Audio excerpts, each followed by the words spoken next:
this is traditional television with the advantages of digital, right?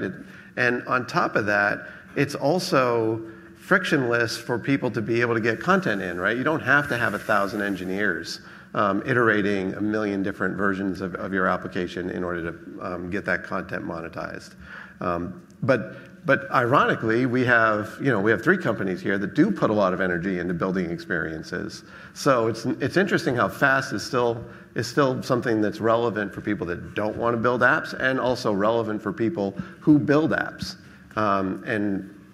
Patrick, Fuse has some great experiences, a lot of choices for consumers, and you've been investing in FAST to add to that suite of offerings.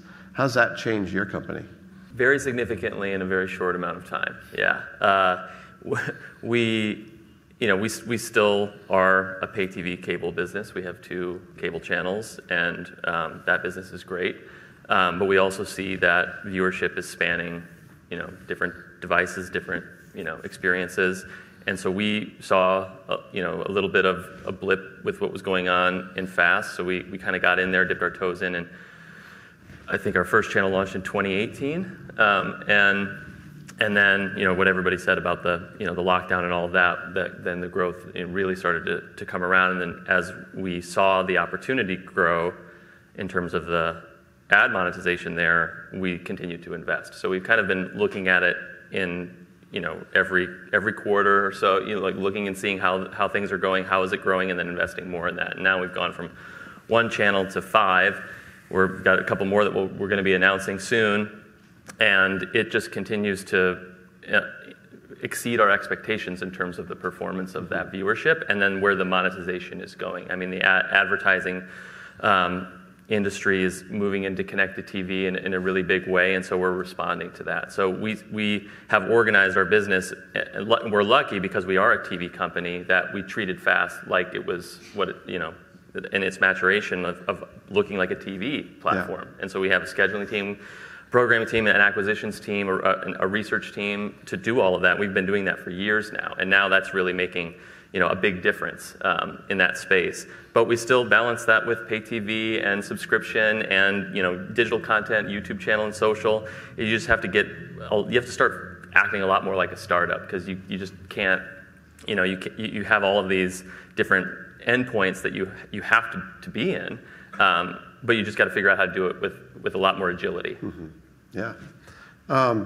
So Ryan, we called it. I think this is the best name for it, because Evan talked about this boom, this COVID boom, where everyone's at home and they're watching TV.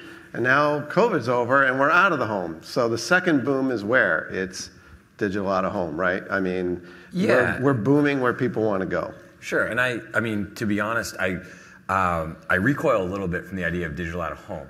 Yeah. Only because digital out of home carries, and not in any way to, in a negative way to move about it, but digital out of home carries with a lot of legacy understanding of what that means for a business.